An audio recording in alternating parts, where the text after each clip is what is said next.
তাহলে 1992 সালে আসা রিফিউজিরা আজ পর্যন্ত বাংলাদেশে কেন আটকে আছে? জাতিসংঘ কিংবা যে কোনো আন্তর্জাতিক এনজিও, এদের কাছে এটা তো একটা ব্যবসা মাত্র। কোনো ব্যবসায়ী কি কখনো চাইবে তার নিজের লাভজনক ব্যবসা বন্ধ হয়ে যাক? আজকের এই কথাগুলো আমাদের রোহিঙ্গা ভাই বোনের উদ্দেশ্যে অনুরোধ করব, সবাই ভিডিওটি শেষ পর্যন্ত শুনবেন। হাতে একটা তসবিহ নিয়ে কেবল সুবহানাল্লাহ বলে জিকির করলেই কি নিজেদের মাতৃভূমি ফিরে পাওয়া যাবে?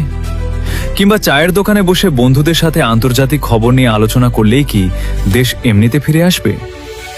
যদি শুধু নামাজ বা জিকির করলেই দেশ আর অধিকার ফিরে পাওয়া যেত, তাহলে আমাদের প্রিয় নবী হযরত মুহাম্মদ সাল্লাল্লাহু আলাইহি ওয়াসাল্লামকে এতগুলো যুদ্ধ করতে হতো না, এত সাহাবীকে জীবন বিলিয়ে শহীদ হতে হতো না।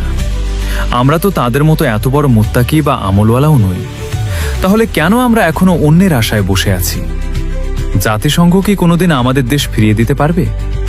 যদি পারত, তাহলে 1992 সালে আসা রিফিউজিরা আজ পর্যন্ত বাংলাদেশে কেন আটকে আছে? জাতিসংঘ কিংবা যে কোনো আন্তর্জাতিক এনজিও, এদের কাছে এটা তো একটা ব্যবসা মাত্র। কোনো ব্যবসায়ী কি কখনো চাইবে তার নিজের লাভজনক ব্যবসা বন্ধ হয়ে যাক?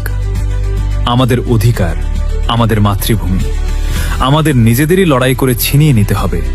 তা না হলে প্রজন্মের পর প্রজন্ম এই বন্দিদশাতেই আটকে থাকবে, কোনোদিন আর আলোর মুখ দেখবে না। ধন্যবাদ।